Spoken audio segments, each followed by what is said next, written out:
मूल ज्ञान का प्रचार प्रसार बहुत सुंदर तरीके से चल रहा है। गली गली, गांव गांव, शहर शहर इस ज्ञान का डंका बज रहा है। जो भी इसको एक बार सुनता है बस सुनता ही चला जाता है। सत्य असत्य का निर्णय करता है और असत्य को त्याग के सत्य के साथ हो लेता है। यही इस ज्ञान की खूबसूरती है, क्योंकि ये ज्ञान पक्षपात रहित है। इसमें पक्षपात का कोई खेल ही नहीं है। ये ज्ञान धर्मों से ऊपर है, इसमें धर्म का कोई खेल ही नहीं है। ये ज्ञान जात पात से न्यारा है, इसमें जात पात का कोई खेल ही नहीं है।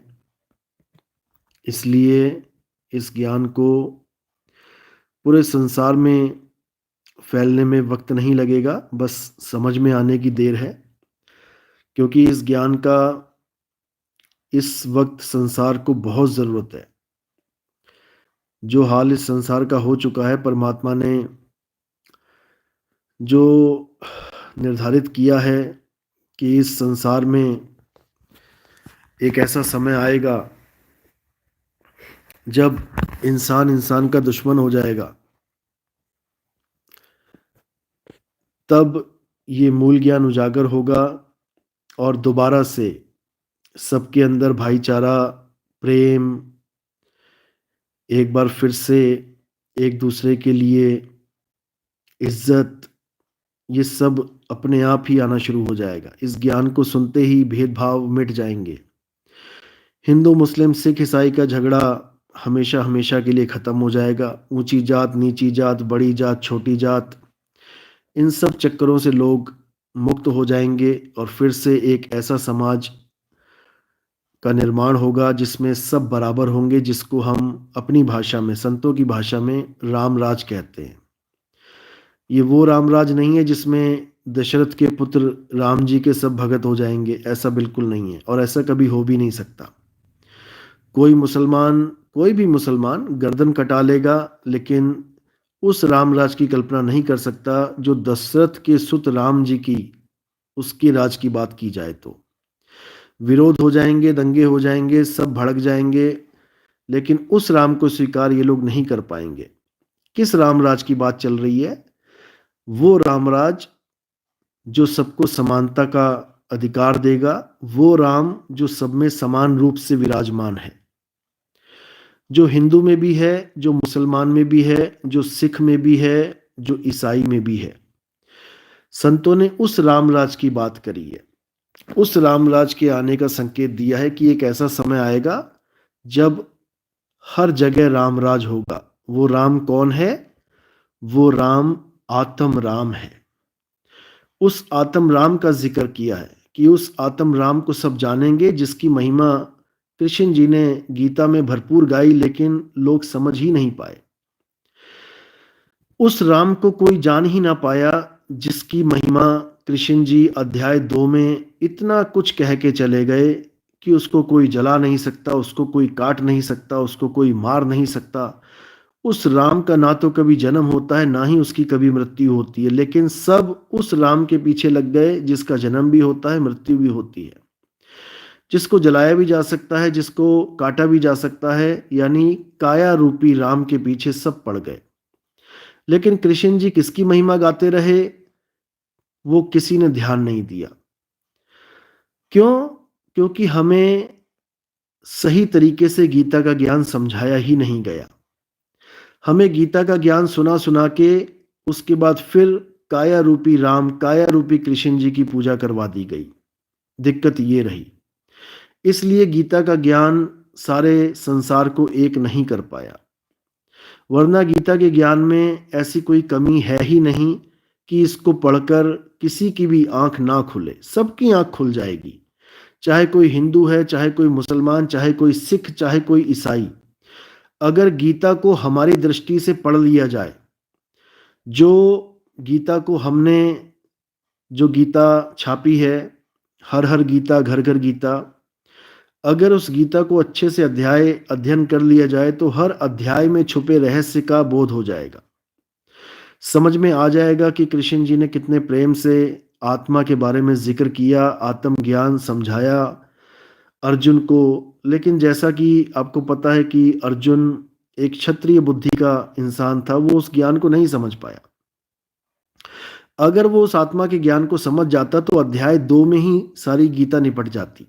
उसको अध्याय तीसरा सुनाने की जरूरत ही ना पड़ती, क्योंकि अध्याय 2 में आत्मा का भरपूर जिक्र है, आत्म ज्ञान का भरपूर जिक्र है। लेकिन अर्जुन नहीं समझ पाया, इसलिए आगे बढ़ना पड़ा, 18 अध्याय तक गीता चली।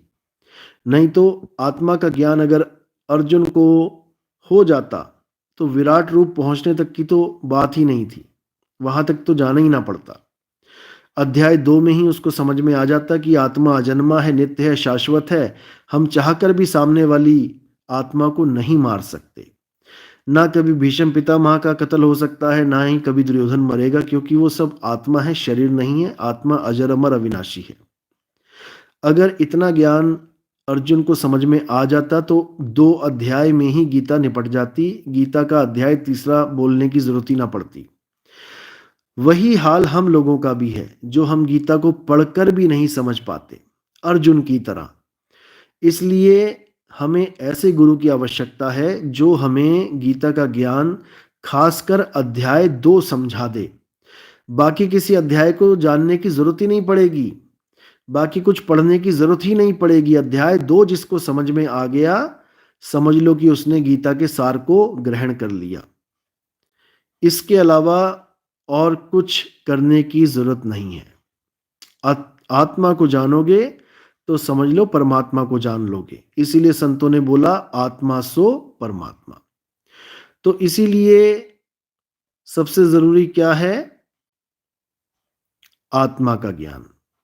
जब आत्मा का ज्ञान समझ में आ जाएगा तो हर चीज समझ में आ जाएगी। संतों ने तो यहां तक बोल दिया समझाने के लिए कि आत्मा सो परमात्मा, यानी सीधे डायरेक्ट परमात्मा को मत ढूंढो। सीधे परमात्मा को ढूंढने निकलोगे तो क्या होगा? तो फैलाव हो जाएगा। किस चीज का फैलाव? अलग अलग धर्मों का, अलग अलग पंथों का, अलग अलग विचारधाराओं का। क्योंकि कोई तुम्हें कहेगा परमात्मा अल्लाह है, कोई कह देगा परमात्मा यहोवा है, कोई कह देगा परमात्मा शिव है, कोई कह देगा परमात्मा राम है, कोई कह देगा परमात्मा वाहिगुरु है। अलग अलग तरह से आपको अलग अलग पंथों में, अलग अलग डायरेक्शन में भेज दिया जाएगा। इसलिए संतों ने सबसे आसान रास्ता बता दिया कि आत्मा सो परमात्मा, यानी परमात्मा को जानना है तो मेरे भाई पहले अपनी आत्मा को जान। जैसे ही आप अपनी आत्मा को जान लोगे, आप परमात्मा तक पहुंच जाओगे डेफिनेटली। इसीलिए सब संतों ने परमात्मा को पाने का रास्ता आत्म ज्ञान बताया है कि आत्म ज्ञान प्राप्त करो। आत्म ज्ञान प्राप्त होगा तो परमात्मा अपने आप मिल जाएगा। कबीर साहब की वाणी भी है प्रमाण के लिए, ताकि आपको ऐसा ना लगे कि आपको गलत इंफॉर्मेशन दी जा रही है। तो क्या कह रहे हैं साहिब? जल में मीन प्यासी मोहे देखत आवे हांसी, आत्म ज्ञान बिना नर भटके, कभी काबा कभी काशी। तो जब हम आत्म ज्ञान में आ जाएंगे तो समझ लो कि अब भटकना खत्म हो जाएगा और हमें 100% परमात्मा से हमारा जोड़ हो जाएगा, मिलन हो जाएगा।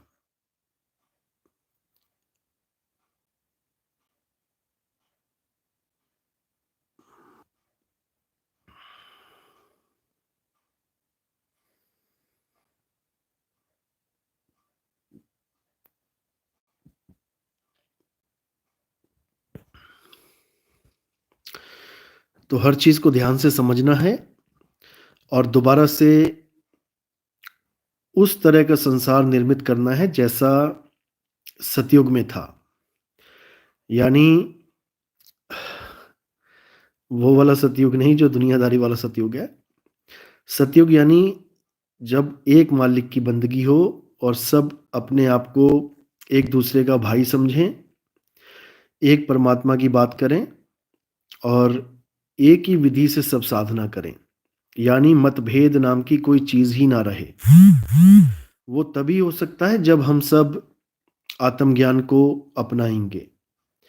आत्मज्ञान में कोई हिंदू, कोई मुसलमान, कोई सिख, कोई ईसाई रह ही नहीं जाएगा।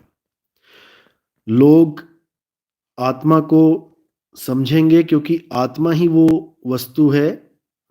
वस्तु इसलिए बोला जाता है क्योंकि एक हस्ती है, किसी की अपनी हस्ती हो तो उसको एक वस्तु कहना उदाहरण के लिए ठीक रहता है। तो आत्मा एक ऐसी वस्तु है जिसका ना तो कभी जन्म होता है, वो ऐसा तत्व है जो पंच भौतिक तत्वों से न्यारा है, जन्म मरण से रहित है, और वो अचल है, अडोल है, अबोल है, अकह है, अनाम है, निअक्षर नाम है, वो अक्षरों में नहीं आता। तो उस तत्व का ज्ञान करवाने वाले गुरु को ही तत्वदर्शी संत कहा जाता है। लेकिन दुख के साथ कहना पड़ रहा है कि आज तत्वदर्शी संत वो बने बैठे हैं जो मंत्रों का जाप दे रहे हैं। बहुत दुख के साथ कहना पड़ता है, जबकि तत्वदर्शी का मतलब क्या होता है?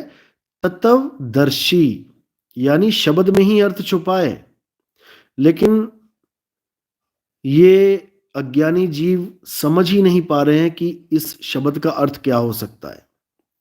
तत्वदर्शी यानी तत्व का दर्शन कराने वाला, चाहे वो आंखों से कराए नाशवान तत्वों का दर्शन, चाहे वो ज्ञान से कराए अविनाशी तत्व का दर्शन, लेकिन तत्वदर्शी संत का मतलब नाम जाप करने वाला कभी हो ही नहीं सकता।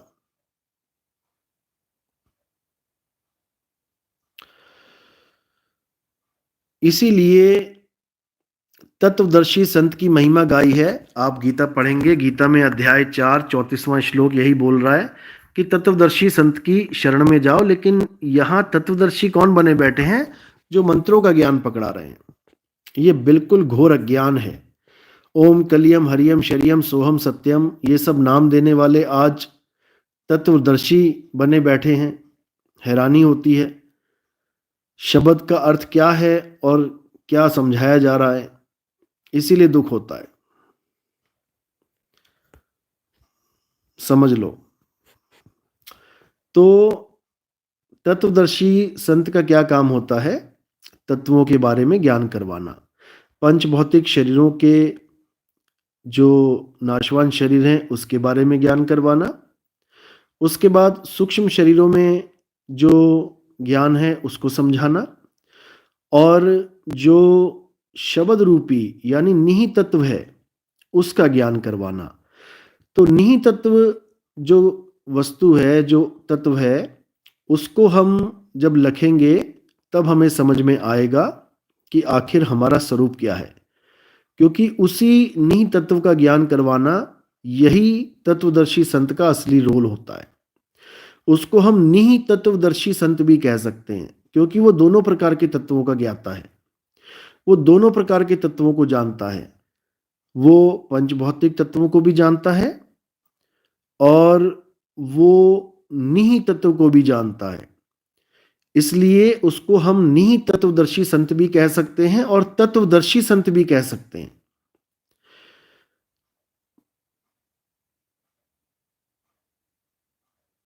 तो इसी को समझना है। विवेक से समझो। संत जी आत्मज्ञानी और तत्वदर्शी संत एक ही होता है। फिर समझ लो, तत्वदर्शी संत हम उसे कहते हैं जो 5 तत्वों को जानता है। अगर वो छठे तत्व को नहीं जानता तो वो आत्मज्ञानी नहीं है। तत्वदर्शी संत आत्मज्ञानी तभी हो सकता है जब वो निहित तत्व को भी जानता हो। अगर वो निहित तत्व को नहीं जानता तो वो मात्र एक तत्वदर्शी संत है जो पंच भौतिक शरीरों की ही पूजा करवाएगा। वो 5 तत्वों का ही ज्ञान देगा। तत्वों को तो परमात्मा बता देगा, लेकिन नाशवान तत्वों को। और जब वो छठे तत्व को जान लेगा, अविनाशी तत्व को, तब हम उसको आत्मज्ञानी कह सकते हैं। तब उसने उस तत्व को जान लिया है जो 5 तत्वों से परे आत्म तत्व है। समझ लो। तो इसी को समझना है। जब हम ये समझ जाएंगे तो हमारे सामने जो भी ज्ञान आएगा, जो भी वाणी आएगी, हम अपने आप ही ये परखते चले जाएंगे कि किस लेवल की वाणी है। जैसे जो शिव भगत हैं, उनको आप एक मंत्र उच्चारण करते बहुत बार सुनोगे, और उसके ऊपर भजन भी बने हुए हैं बहुत सारे। आप भजन का नाम टाइप करोगे शिवोहम शिवोहम, तो वहां पर आपको भजन जो मिलेगा उसमें आप देखेंगे कि शिवोहम शिवोहम भजन में ही उन हर चीज का खंडन किया गया है जो हिंदू धर्म के जो अनुयायी हैं वो कर रहे हैं वो काम। उस भजन में सारा खंडन कर रखा है। न मंत्रम, न भोजनम, न पूजा पाठ, न हवन यज्ञ, मतलब हर चीज को बिल्कुल अलग कर दिया है कि ये सब मैं नहीं हूं और ना ही इन चीजों की पूजा पाठ से मेरी प्राप्ति हो सकती है। मैं कौन हूं? शिवोहम शिवोहम, मैं ही शिव हूं, मैं ही शिव हूं। अब ये जो शिवोहम शिवोहम है, अब इसके पीछे गुप्त भेद है।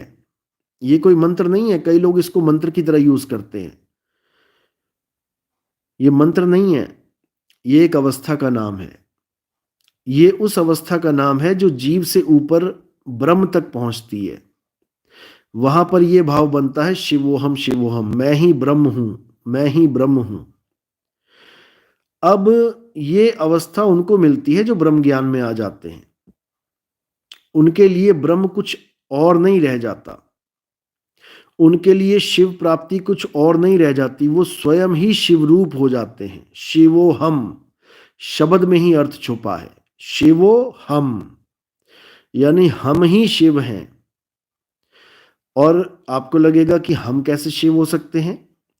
तो आप जब सृष्टि रचना पढ़ेंगे, चाहे किसी भी सृष्टि रचना को पढ़ लीजिए, चाहे शिव महापुराण की पढ़ लीजिए, चाहे आप विष्णु महापुराण जी की पढ़ लीजिए, चाहे आप देवी भागवत की पढ़ लीजिए, आप कोई भी सृष्टि रचना पढ़ेंगे, वहां देखिए क्या बोला गया है कि भगवान के मन में विचार आया कि मैं एक से अनेक हो जाऊं, और वो एक से अनेक हो गए। अब जो अनेक हुए हैं, अब जो अनेक हुए हैं वो कौन है? वो भगवान का ही रूप है, यानी उन्हीं का एक और रूप है, यानी वो ही अनेकों रूपों में विराजमान हो गए। जैसे कृष्ण जी को आप देखेंगे विराट रूप में, अर्जुन के सामने जब वो खड़े हुए विराट रूप में, तो क्या हुआ? तो सारे संसार के आदमी उनके सामने खड़े हो गए। अब अर्जुन ये समझ नहीं पा रहा कि मैं इनको बोलूं तो क्या बोलूं। अभी तक तो एक रूप में खड़े थे सामने, तो केशव केशव बोल रहा था, कृष्ण कृष्ण बोल रहा था। अब इतने सारे लोग खड़े हो गए सामने, अब मैं क्या बोलूं, किसका नाम लूं? तो वहां पे बकायदा पूछ रहे हैं, अर्जुन पूछ रहा है सामने खड़े हुए भगवान से कि आप कौन हैं? भूल गया कि ये कृष्ण जी हैं क्योंकि वहां पे ऐसे ऐसे रूप आ गए कि उसको पता ही नहीं कि इनका नाम क्या लूं मैं। तो कृष्ण जी बकायदा गीता में ये लिखा हुआ है, पढ़ सकते हो आप अपनी आंखों से। जो लोग कहते हैं कि ये कृष्ण जी का विराट रूप है, कृष्ण जी का, अरे भाई कृष्ण जी वो तब थे जब अकेले खड़े थे सामने। जब विराट रूप आ गया तो कहने के लिए है वो केवल कि कृष्ण जी का विराट रूप है ये, असल में वो ब्रह्म का विराट रूप है, समझ लो। वो सृष्टि में जितने भी रूप धारण करके बैठा है ब्रह्म, वो सारे रूप उसको दिखा दिए। अनंत आंखें, अनंत जंघा, अनंत भुजाएं, वो कोई कृष्ण जी नहीं है। और वहां पर सवाल पूछा गया कि आप कौन हैं, तो वहां ये नहीं बोला गया कि मैं कृष्ण हूं, मैं वासुदेव हूं। वहां बोला गया, हे अर्जुन मैं काल हूं, काल, जो सबका नाश करने के लिए सारी दुनिया को बनाता हूं, सबको खाने के लिए इस दुनिया में पैदा करता हूं। और बड़े बड़े मुंह खुले और सारी दुनिया उन मुंह में जाने लगी। लंबी लाइन लग गई, सब उसके मुंह में जा रहे हैं, इधर से जा रहे हैं, दूसरे मुंह से निकाल रहे हैं, यानी इधर से खा रहे हैं और खा के फिर पैदा कर दे रहे हैं। ये नहीं कि खा लिया कि चलो डकार मार लिया हो गया काम, अब ना पैदा करें, नहीं, दोबारा पैदा कर दिया। क्यों? खाने के लिए। इसी को कबीर साहब समझा रहे हैं कि तीन लोक एक जेल है, पाप पुण्य दो जाल, सारा जग भोजन खाने वाला काल। लेकिन लोग समझ ही नहीं पा रहे हैं।